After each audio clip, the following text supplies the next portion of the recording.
So, welcome to the Frequency Series, episode 1, and today we are conversation with Babar Ahmed. Babar, kya hal hai? All good? Uh, Hanging in there, but yes, all good. सही. So, यार मुझे बताओ कि since you know सारी दुनिया जो है ना इस टाइम पे क्राइसिस में है, you know the anxiety levels are rising, motivation Aahista Aahista नीचे जा रही है. um, how are you dealing with it with your family, with your friends, and at a company level? किस तरह से ऑर्गेनाइजेशनल लेवल पे यू डीलिंग विद इट कि employees का क्या करना है? I don't think this is an organizational question personally. I also don't think it's a personal question. Personal, yes, but to a large extent, it's us. And it sounds like a nice party statement to say it's not me, it's we, and it's not I, and it's us. But I think at this time, definitely more than any time that we recall in recent history, there's pretty much all of us are in it. And so, if we tend to have an individualistic view of things, there are many ways to cut the pie, many ways to make it through. And for example, हम कह सकते हैं कि and by the way, this is going to be a mix of English Urdu. Do you want me to speak in Urdu, English? I'm not sure which one you're comfortable with. Yeah, and you muted out while you were talking there. Anyways, but yeah, so what I was getting at was that when I the way I view it is that हम कह सकते हैं कि यार हमें social distancing करनी चाहिए, मुझे ये करना चाहिए, मुझे वो करना चाहिए, so on and so forth. But we don't think about the fact that there's people who don't have the luxury to social distance. We have to wash our hands. We don't think about the fact that people who can't wash their hands. We don't think about the fact that people don't have water available to them. So what's your perspective? Is your perspective at a larger level of humanity and how we're progressing, or is it at an individual level? And I think it's important to keep both, not just if you're a leader in an organization or anything, but just as a person. It's important for us to develop empathy and watch out for each other at this stage. So that's the primary mode. That being said, the most you can do on a daily basis also is at least watch out for yourself and your family. So I don't have a morbid attitude. I have a positive attitude as much as possible. Yahan, I live in San Francisco. It's America mein to there are double whammies happening. There's a civil rights movement happening with George Floyd, and that whole angle, for those who are not in the know. um, it's really surfaced, and so there's strikes happening left, right, and center. Or yahan raat ke 8 baje ke baad curfew hai. Like, in San Francisco after 8 p.m. there were, if you step out, you're in jail, period. I mean, that's lifted in the past few days, but that's how it was. So COVID apni taraf hai, and you kind of had like DoorDash to maybe deliver food, and now there's no DoorDash anymore, is the least of your concerns. So of course you have to learn how to cook, which we I luckily can. But it's a multivariate answer. I have close friends who have COVID. I have a friend whose friend, her friend just died. She was 30 years old, and she passed away from COVID. And then you have people who've recovered. So how do you deal with it? It's, you take it one step at a time. And the most important thing is you don't take it lightly. It's not something you just say, "Ki haan, this is something that'll, dekhi jayegi. It's them and not me. Mere saath nahi ho sakta, blah, blah, blah, blah, blah." It's not like that. So you have to take it seriously. I guess that's the primary view. And at the same time, there's not much you can do about it other than affect your immediate environment. So I tend to not worry. But that's a general view I have in life, is uh, worrying gets you really nowhere. It just increases your tension level to the point where you can't function. And what's important is to function. So, but But I don't know if I answered your question. What is it? I guess I'll quickly address the other part of your question, which is what are we doing in the company to address COVID and so on and so forth. To be honest, not much. There's you could create panic, like, oh my God, ye hai, wo hai, ye hai, wo hai. We're not a huge company of 40, 50 people. But within Lion, there's 300 of us across the board. So when you look at what's happening here, everyone is work from home exclusively. There were talks about opening the company, coming back into the office, ki sabne wapas aana hai and it's important, and so on and so forth. That was a hard no. It's not, COVID hasn't changed. Just because the government will say, okay, you can go back to work, doesn't mean the virus is going to say, oh, that's nice. It's, whatever, it's June 30th. I'll stop infecting people. That doesn't happen. Until we have a viable long-term solution, I don't think it's safe to go back to work. And it's not just something that affects the elderly. And even if it did, I mean, in Pakistan particularly, we all have parents at home, and we live in co-family systems. So I think it's even more important to be diligent. So it's work from home exclusively, and let the dominoes fall the way they fall. Most of us are in the tech industry, and luckily we are very extremely insulated from the impact of working from home. And in some cases, we are more productive in working from home. So I'd say we're very lucky that way to be in that scenario. And so that's kind of what we do at this stage. There's a no-go scenario until we know more about the virus. Might be all the way to the end of the year, and that's fine. We just have to be ready for that. That's scary, but yeah, but you know what? The problem from working from home nowadays is that मैं वो पढ़ी थी world economic forum पे भी उन्होंने research पूरी इसके ऊपर की हुई थी. They said कि 22% जो मेजर स्ट्रगल्स है ना वो यही है कि how to unplug from yourself कि यार अब काम खत्म है बस how to unplug yourself. So यही चीज चल रही है यहाँ पर भी, like you're dealing with these things as well. Do people talk to you about that कि यार बाबर समझ नहीं आ रही कि how to unplug myself now? Yes, there are serious issues. I personally think it's a double-edged sword. It's a blessing as well. All right. It's, you hear about it all the time. Have you stopped to smell the flowers? What is, I think it's a very introspective and self-reflective time. I don't experience it much personally because, yes, I'm interconnected with many things in life and many people across the board, but I have a world in of like within myself. I have my own goals, aspirations, things that I always wanted to do that I never found the time to do, people I wanted to connect with that I never found the time to connect with. So it's a time to pause and kind of take stock. And if you find yourself in a situation, I find that if you find yourself in a situation where you need something all the time to kind of keep yourself engaged, that's a problem that needs to be addressed anyways. All right, meaning if you're agar aap kaam pe ja rahe ho and you're doing work, basically you're filling your time with stuff so that you don't have to think. That's not a good solution for you generally. So from that perspective, I said it's a double-edged sword. Challenging है घर पे रहना, and not just घर पे रहना, घर पे रह के आप कोई एक्टिविटी नहीं कर सकते, आप वो चीजें नहीं कर सकते जो आप पहले कर सकते थे. लेकिन उसके flip side ये है कि how many of us have read the book that we wanted to read? How many of us have learned the new talent that we wanted to learn? How many of us have spent time with our parents to just hear them out and be around them? When you're in a relationship, sometimes the silence is important. Have you really enjoyed that? Or do you always want to fill that with things because you don't really understand the value of that connection? So I view it as a blessing in disguise in one way, minus the challenges, that it gives us pause and time to reflect about things that are important to us. Right. Yes, सबसे पहले तो I'm sorry I forgot. Congratulations. I mean, I know I'm a bit late, but you hit the #1 spot in US charts, right? Super Salon. So, like, how was the struggle? Her game इसी तरह बनती है यार, it is going to be in the top 5 या क्या scene है, किस तरह से करते हो ये सारा? Yeah, it's that was a struggle, and then some. If we get into the details of that, some of which you might be privy to already, because we have a common friend who's kind of gone through that struggle.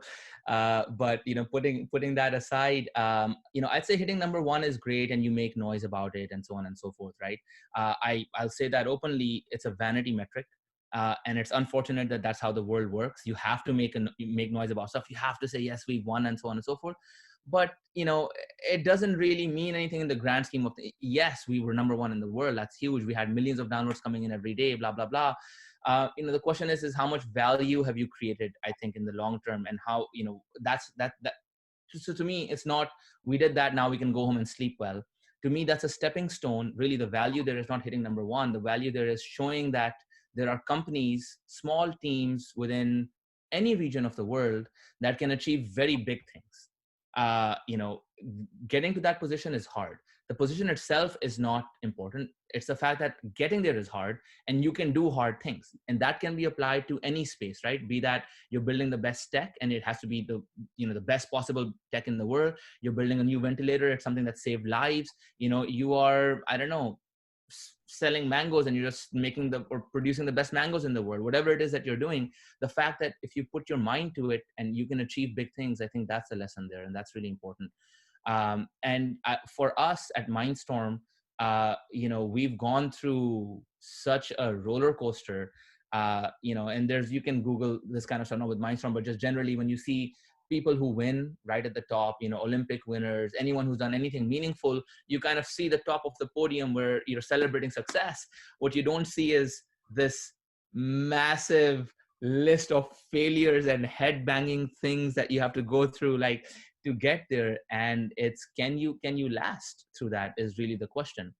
And what gets you to last through that is you have to have something that you believe in. That's what's important. If you do it for the sake of work or for achieving just a result, I mean, the going gets tough, but what gets you going? And what kind of kept me going, and then by extension the people who are at Mindstorm and who work with us, the values that we generally have is, it's all or nothing. All of us have degrees, all of us can get a job, all of us can put food on the table. Alhamdulillah, Allah ka jitna shukr karen kam hai, right? Pretty much anybody who is on this call, essentially you are already in the top 1% of the world. You have digital access to Zoom, done. That means you can, I will go out and say you're most likely capable of putting food on the table. If you can do that, then why do you wake up? What else gets you going? For all practical purposes, you're retired. That's how I view it, right? If you get up, you eat, you sleep, bas yahi hai zindagi mein. So it can be that you have to have something that drives you. For me, what drove me was saying that within Pakistan specifically, we can compete with the best of the best in the world. That has always been the goal. That it has always been the vision. We've tried our best to do that. We have failed spectacularly at it several times, but we kept going. We've been a 3-man team with no money. We've been a 70-man team with millions of dollars coming in from products we've made. Then we went back down to a 10-man team where the company was shut down. But we kind of just persevered, and we said, "Karna hai to karna hai, varna, it's karna or karna hi hai, we have to get to the top." Luckily, we found the right equation to make that happen. And luck is involved with that 100%. It's not just hard work. It's not just talent. But when they say that luck favors the brave, or you make your own luck, really it's just a probability game. If you're at it long enough, and if you're perseverant enough, you will find the things that you need to find to get you to where you need to get to. That's really where the effort and time comes in. That's where the 10,000 hour rule comes in. That's where effort and mehnat comes in.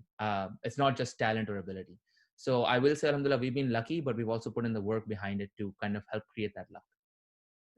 So ये जो motivation थी, people, I mean, I've also worked with you, and still people are working with you, and they always say कि you bring this energy in the room. You always, the term you used to like, कि यार Sabine, firing on all cylinders वाला scene करेंगे ना, तो ही चीज बनेगी, तो ही वो बंदा मुझे मिलेगा, ये होगा तभी वो बंदा मुझे सही काम करवाएगा. तो वो कहाँ से लेकर आते हो? खुद भी demotivate होते हो, I'm sure, right?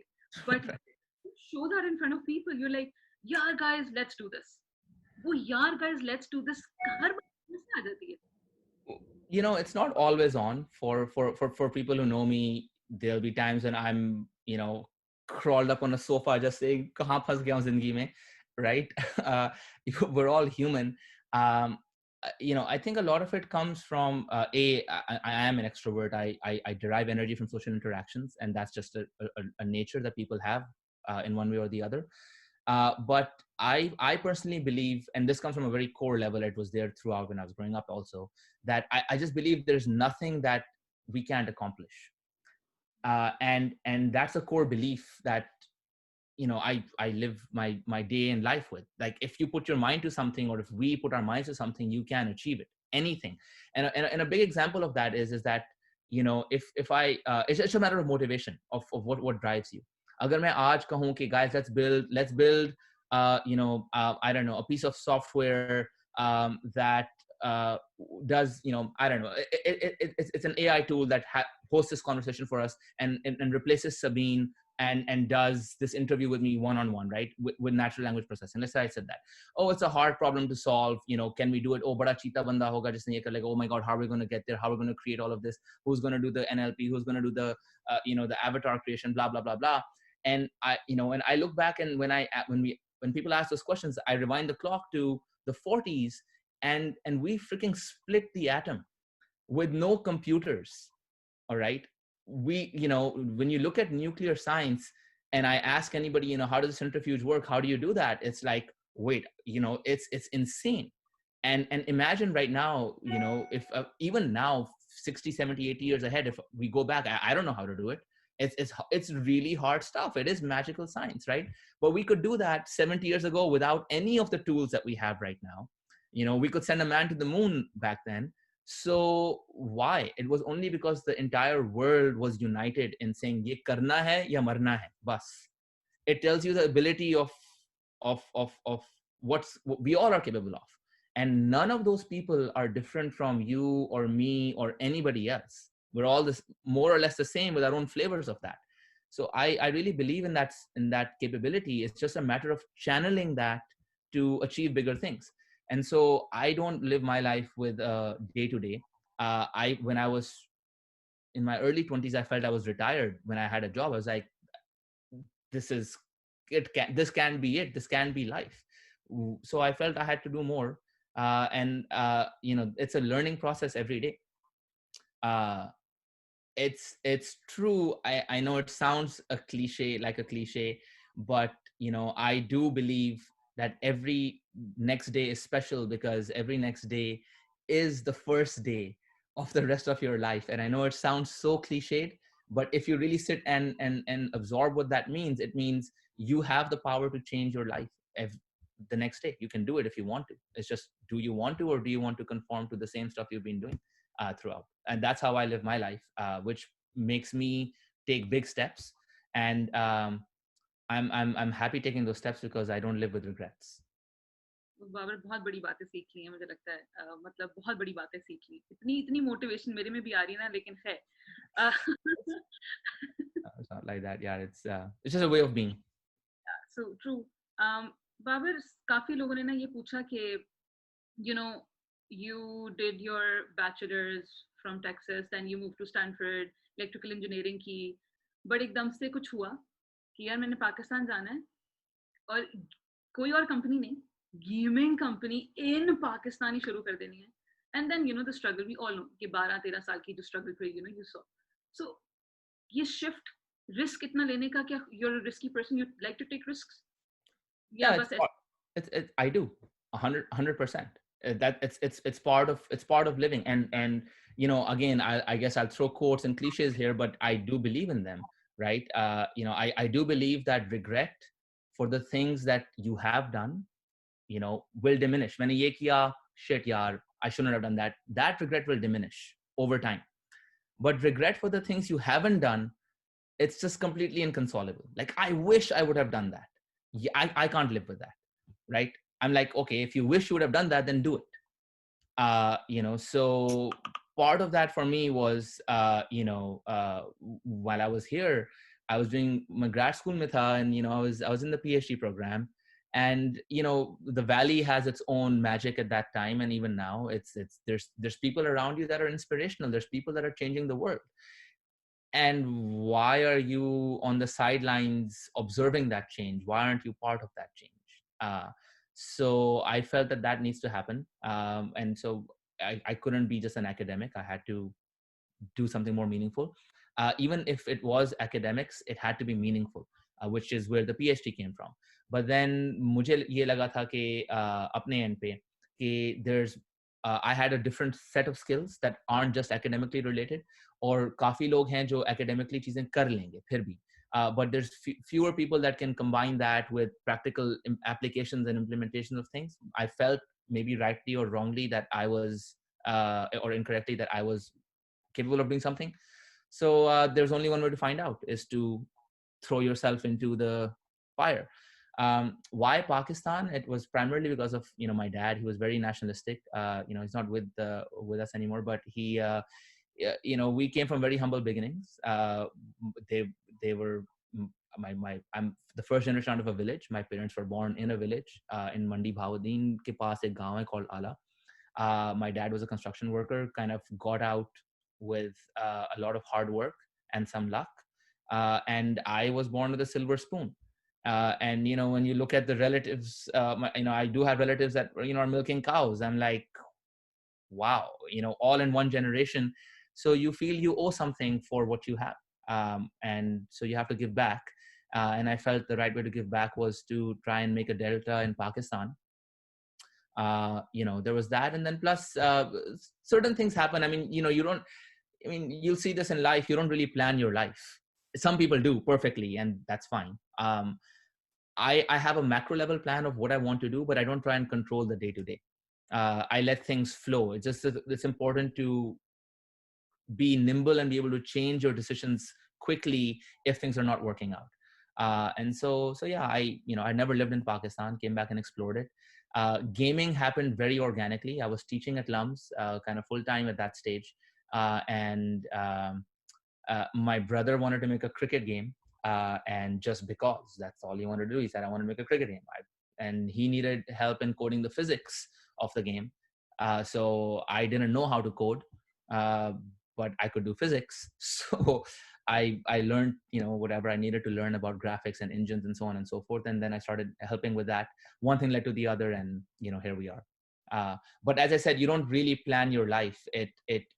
Life happens. It's a question is, what do you do with what happens, and how quickly do you do that? And it's okay to plan your life. I'm not saying that's not a way to be. I'm not a control freak. That ऐसा नहीं है तो पता नहीं क्या होने वाला है. I think life is more fluid than that. Nice. So basically, फिर फराज भाई को credit मिलता है जहाँ पे आज Babar. Yeah, 100%. 100%. I'm still the co-founder of Mindstorm. So True. अच्छा बाबर, बहुत से लोगों ने ये पूछा कि आपकी अब हिट जो है ना, like you're more focused on the hyper casual side of the game genre, right? You used to work in जैसे कि warring थी, right, mid core level पे, but since success इसमें आ रही है, चक चक करके आप तुम्हारी games में निकल रही हैं, it's a new product, after a few weeks you have to work on. Is this model working for you, or you are thinking कि नहीं यार side by side कभी I'll touch the mid-core side as well? Yeah, nahin, abhi nahi karna. And how is the market right now? Gaming. I mean, it's a good question, and it's specific to gaming. I will add this just really quick, just to wrap up. Your previous question was, I've been playing games all my life ever since. I played like on every single like from even the pre-Atari days, right, all the way through the Commodore 64's PCs, yada yada. So just something I did personally, was a passion. And so following your passion is also very, I think, meaningful. You understand the space as an end customer, as an end consumer. That really helped us kind of build the studio out. I do not play enough games now, just don't have enough time, unfortunately. But that was one of the reasons why we got into gaming too. Having said that, gaming is a very, it's an attractive space that everyone, it's kind of like, honestly, it's kind of like dating the hot chick. Everybody wants to do that kind of stuff. Oh yeah, it's cool, it's flashy, cheesing orient, it's consumer oriented, and you can touch it, feel it, play it. You can see the results of what you do, and that's what attracts you into it, right?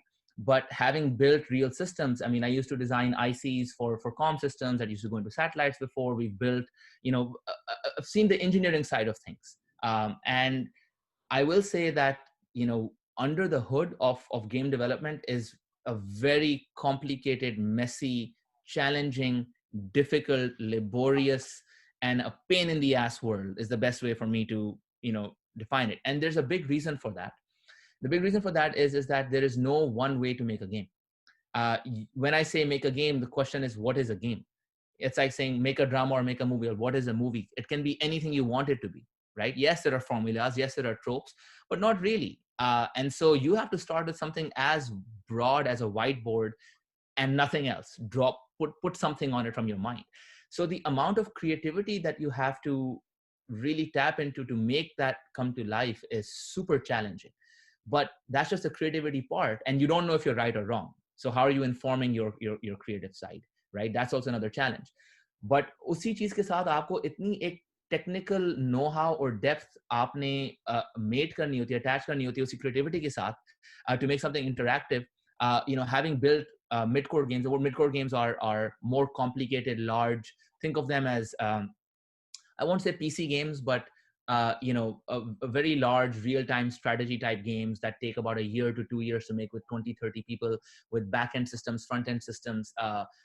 Think of any application that you have, a web application that you could make that lives on the cloud, and then multiply that by probably 4 or 5 times, in terms of complexity.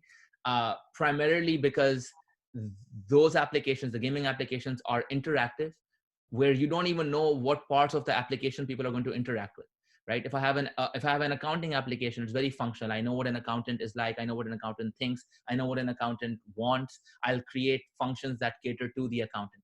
When I make a game, there's a 5-year-old kid and a 40-year-old, I don't know, army veteran and a 70-year-old grandma who are all kind of playing the game. Yes, you have to cater to certain audiences, but you just don't know who's playing your game, and you don't know how they're playing your game.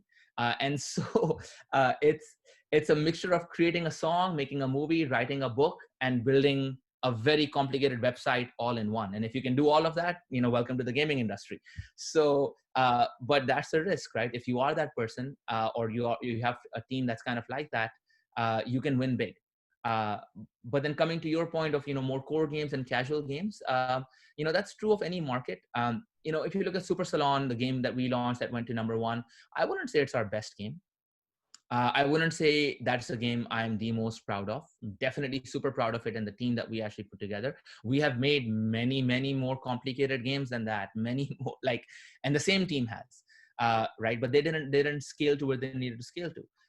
So under the hood, there are, even not just of game development, but of the business side, there are so many things that we didn't know about how to take a game from concept to production, but then from production to a market winner. And that is a whole different part of the business that we had no idea about. With our current engagement with Lion Studios that we have, and of course I've joined their team in a certain capacity. We have that exposure, we have that understanding, and we're still learning a mile a minute. But alhamdulillah, we have learned a lot about how to grow and scale and market games. And it's almost like we didn't know anything about game development. Every year feels like that. It's like, oh wow, I had no idea कि ये भी होता है. And we're 10-12 years into this, and so we're still learning. And I think that's the beauty of it. It's still fresh. But it's still a viable opportunity. It's a huge opportunity for people who are willing to take that risk. There's huge upsides in it. There's millions of dollars that you make, with these games. Just as and when I say millions, I mean millions. Right? These casual games that you look at, without taking any particular names, some of the simplest games that you think make more than $10 million, just through ads. And we're all in the tech space and businesses, and we know that those are not trivial numbers, and you could be doing that month after month. So yeah, that's the upside if you can get it right. So फिर भी बाबर, क्या ये सोचा जा सकता है that yes, might in a year or two you can look into the mid-core side of the games? You just don't want to right now. You're still in the we already are. It's not enough to just build casual games. I think that's an opportunity. It's a segment of the market, but you can't retain the best people just building casual games. People who build games, they're more switched on, and they get more into it. They want to create more and more, bring more and more value to the products that they have. But when you make a mid-core game or a more core game, the business plan is, do you have a year? Do you have at least an 8 to 10 man team? Are they funded? And then do you have millions upon millions of dollars to market these games? It will take you, if you make a mid-core game, you either need to have access to more than $10 million of a marketing budget alone for that game. All right. Otherwise, forget it. Otherwise, don't even start. All right. And that's kind of what we did. I mean, so for full context, when we made War Inc., we made Crime Lords, we made Mafia Farm. These are legacy titles that Mindstorm made. Each of those games took us a year to make. It took us about 10 to 12 people per game to make those games. They had front-end systems, back-end systems, the whole shebang. Then it took us 2 years to operate those games.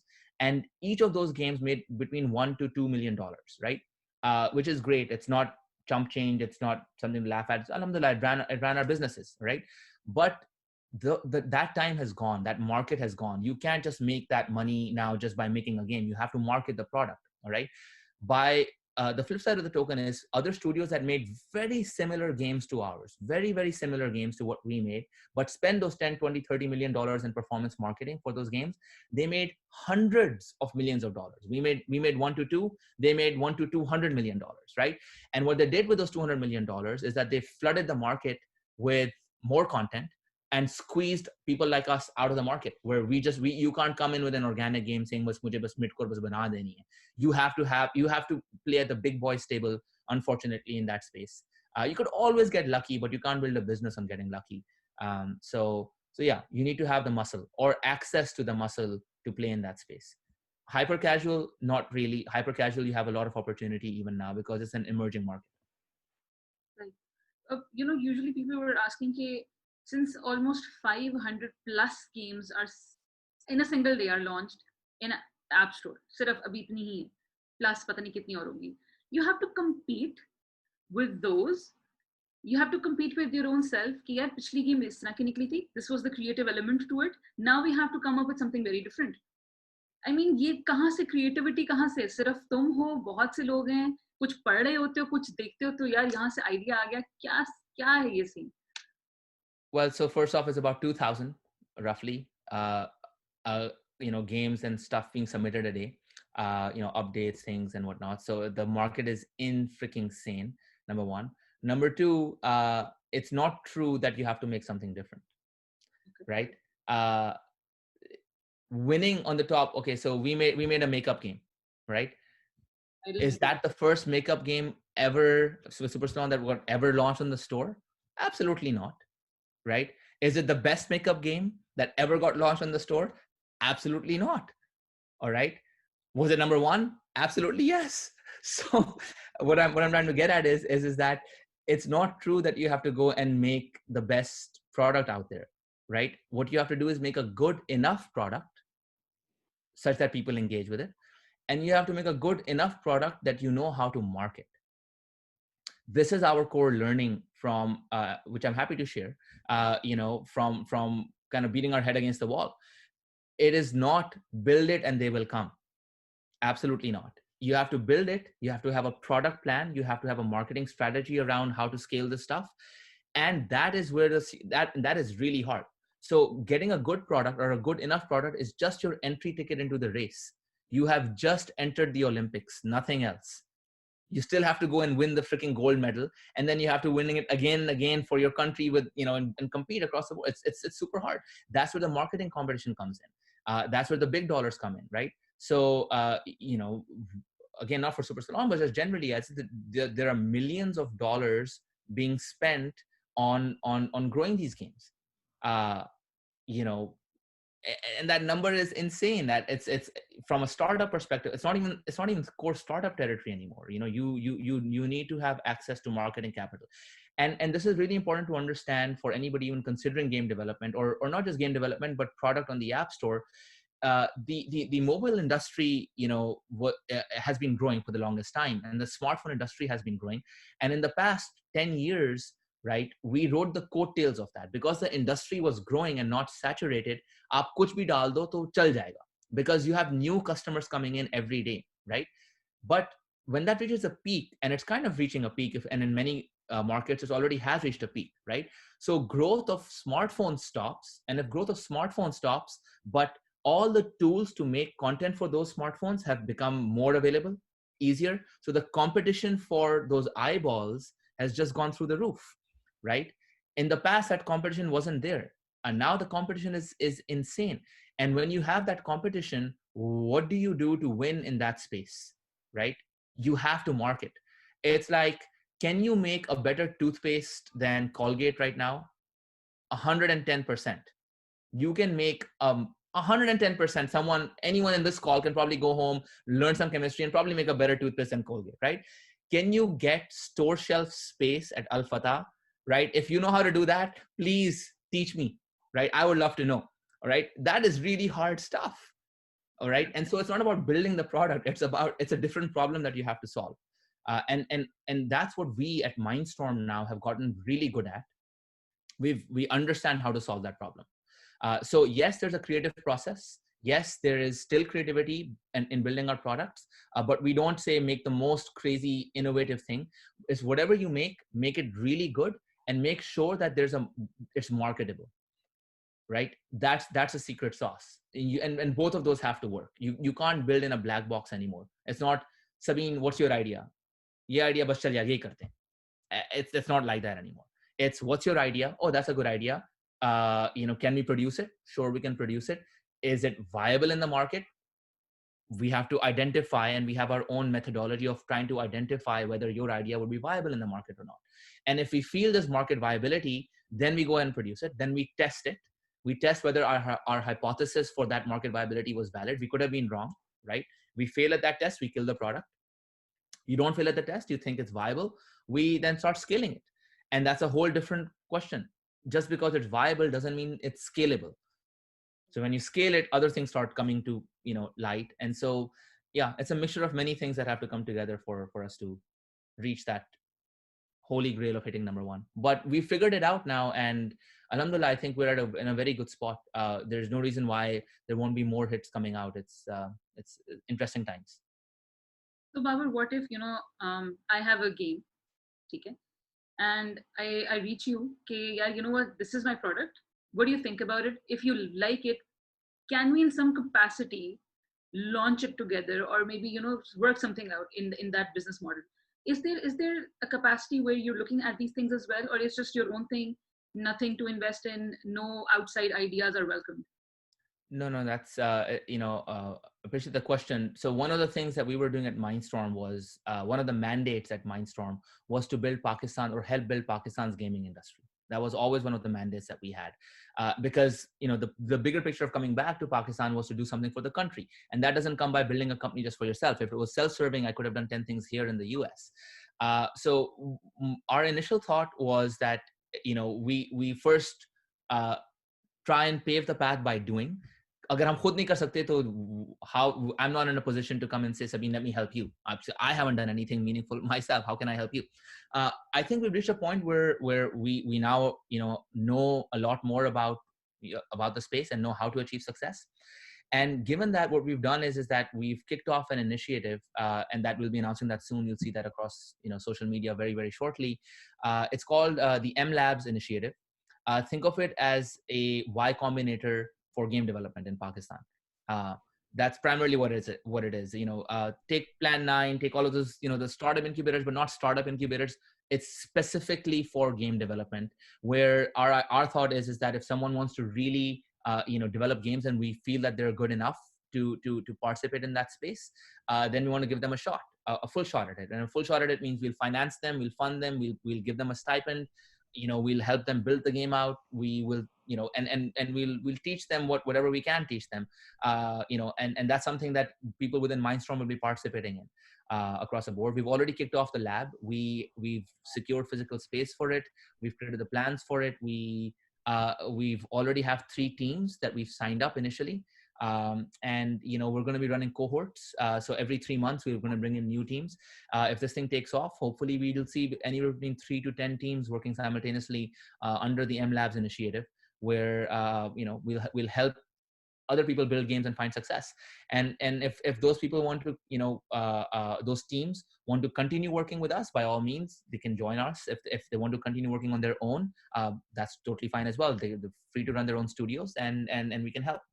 But hopefully as a collective, the thought here is to level up our ecosystem. For anybody interested in gaming, just take a look at what's happening in Turkey. It is in freaking sane. And Turkey and Turkish people are Gora Pakistanis. That's it. That's what I call them. If you go there and you visit, and most of us have, they're exactly like us. They're just whiter, and it's not a racist comment. It's just the fact that that's kind of how I view them. Their dynamics are not too different from ours. But the Turkish gaming industry has gone through the roof. Peak Games, their key company right now just exited for $1.8 billion, $8 billion to Zynga. They already sold one of their businesses, Zynga, a few years back for hundreds of millions. Some of the top gaming publishers in the space are all from Turkey. There are gaming incubators happening in Turkey. The gaming industry is it's a hotbed. And some of those developers are really freaking good. We at Lion Studios, we just bought a company in Turkey right now, for a very large, we just brought them on board. They've joined our team. And so there are acquisitions happening there as well. I feel we can recreate some of that ecosystem environment in Pakistan. And I'm 100% sure we can do it. So the M Labs effort is to try and create that ecosystem, and hopefully unify the industry. Oh, nice. Awesome. Yeah, awesome. Babar अब ना थोड़ा सा जरा change करते हैं topic, ठीक है? This new section or segment is called the truth or truth, ठीक है? So you Okay. don't have any option. You have to tell the truth. Okay? ठीक I है, love the options. so कुछ वैसे general questions होंगे, ठीक है ना? Whatever comes to your mind, just feel free to answer them. So Right. सबसे पहले that if you had 6 months with no obligations or financial constraints, what would you do with that time? With no financial obligations or constraints, Oh, no. uh, you know, I would make a restaurant. Wow. I would travel the world, get all the recipes that I could from people that I think were meaningful, and I would collect that into a single source of uh, not just recipes, but culture. And I would then use that to learn how to time to learn how to cook, and then learn those things, and then hopefully be able to build a restaurant around that. And that's because it's simple, and I think it's happiness and life. At the end of the day, we're doing this to be happy, and food is a huge part of being happy. And that's something I would do. You strive for things, but I would love to have that skill set. uh, Awesome, yep. awesome. Maybe not the answer you're looking for, but I think that's actually what I would do. But did you say something about music? Because you're really into music. You play guitar, you sing songs, you even wrote few songs. Yeah, if that's not 6 months, I need another life for that, right? That's a fork in the road where you have to decide. It's kind of, do you want to be get into the creative arts and be a musician and whatnot, or do you want to, there's not enough money in music, there's not enough oomph, you can create enough value. Bichare artists, I want to empower them, but I just, yeah, it's a challenging one. But making food is art. That's how I view it. it's I it's, it's creativity. mean, making food is art, and I love this art. I was like, wow. अब जब I started to do that, मैं हमेशा तुम्हारी वो बात सोचती हूँ कि यार वो बंदा सही कहता था कि this is an art. It is an art. I love cooking. I mean, you probably don't want to eat what I cook, but it's fun. You kind of, you're surprised. Yeah, मैंने ये क्या बनाया? I don't follow any recipes at all. I'll get an idea of stuff. I'll mix a few things. I have a weird list of spices that I use, and I'm like, oh crap, this didn't work out. And so yeah, it's I do experiment. Nice. Okay. So, what is your weirdest or biggest fear? I'm not scared of many things. I don't have a lot of fears, but if I do have a fear, it's probably being in my deathbed saying I haven't lived a meaningful life. uh I do not want to be in that position. I want to be in, I want, if I when you die, and we all will at some stage, I want to make sure I've lived, not existed. That's important. What can a person do to attract your attention? Say hi. I'm very easygoing, I'm extremely approachable. You probably know that. I'm accessible to pretty much anybody and everybody. But people that immediately do attract my attention are people who are talented, people who are driven, and people who are motivated, particularly, that really, you can feel their presence, because you know that they have a purpose.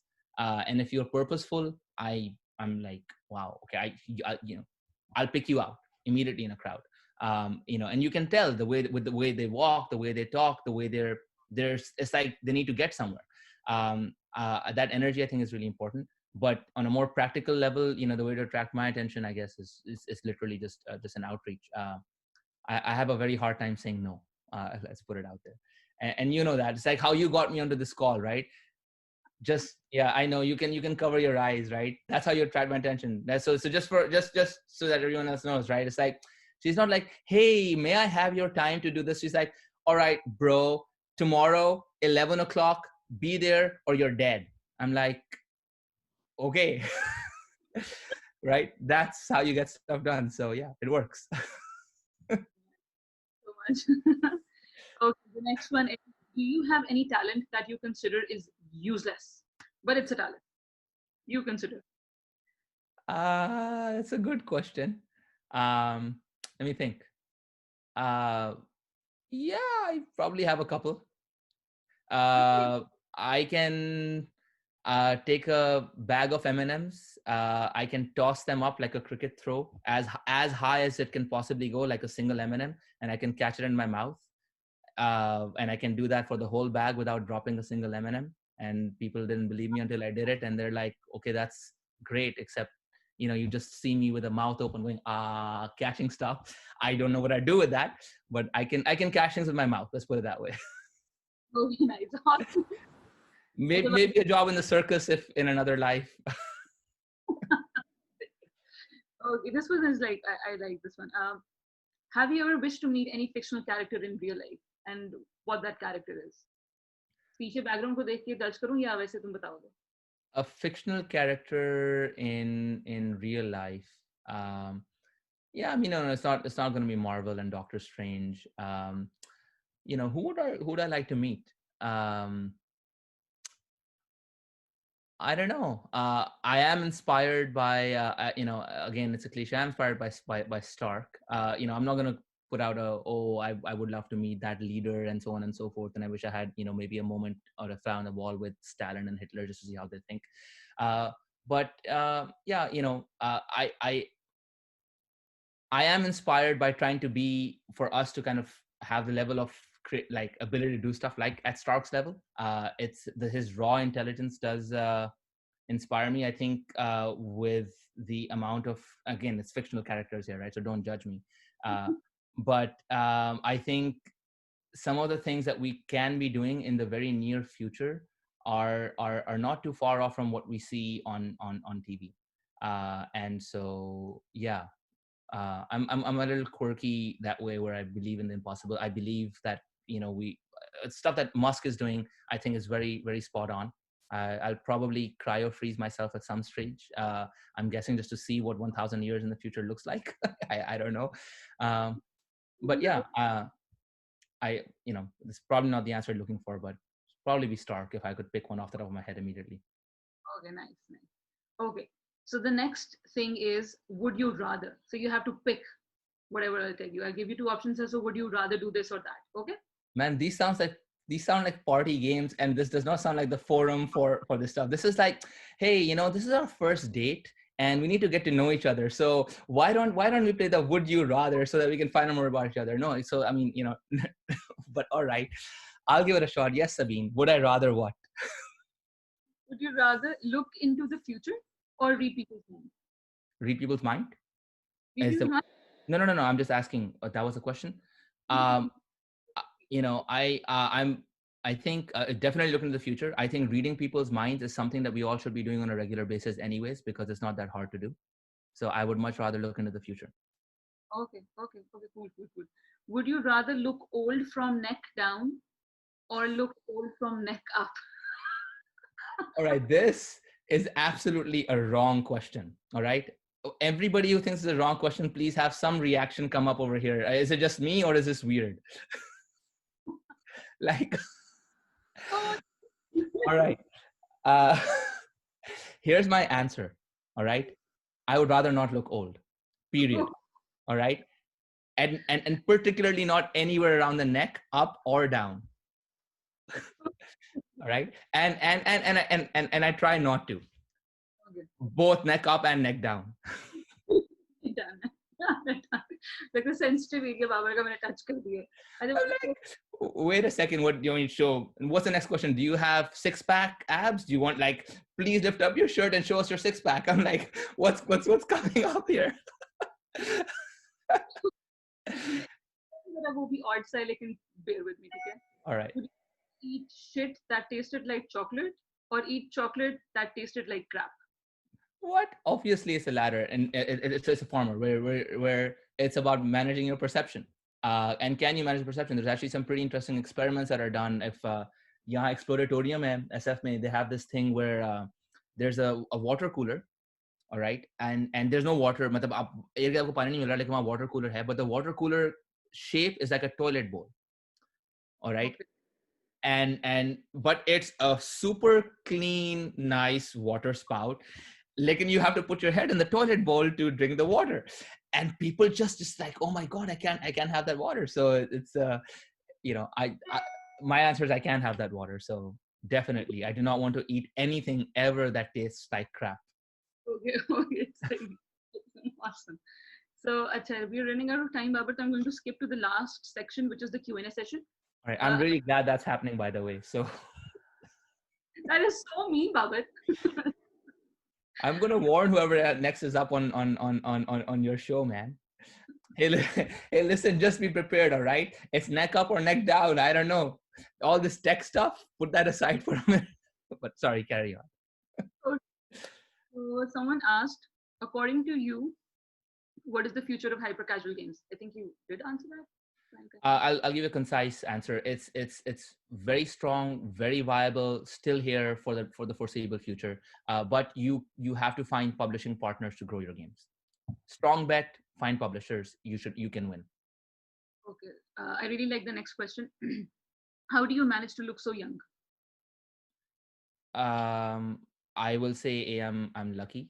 Definitely, it's part of the gene pool. But I can tell you, I'm stressed a lot, but I don't really take stress. I take life.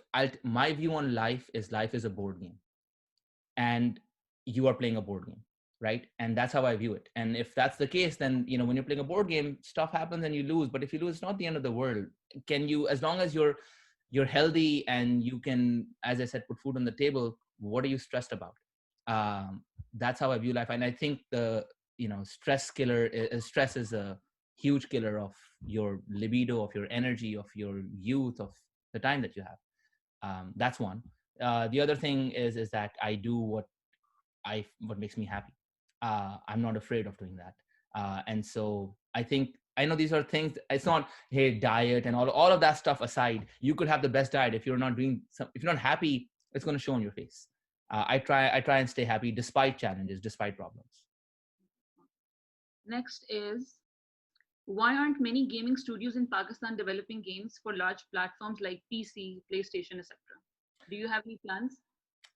It's because you have to get licenses for some of those consoles. Number one. Number two, just for context, it takes anywhere between $30 to $100 million to develop those kinds of games with teams of anywhere between 30 to 50 to 80 to 100 to 200 people at the largest scale. That ecosystem does not exist in Pakistan.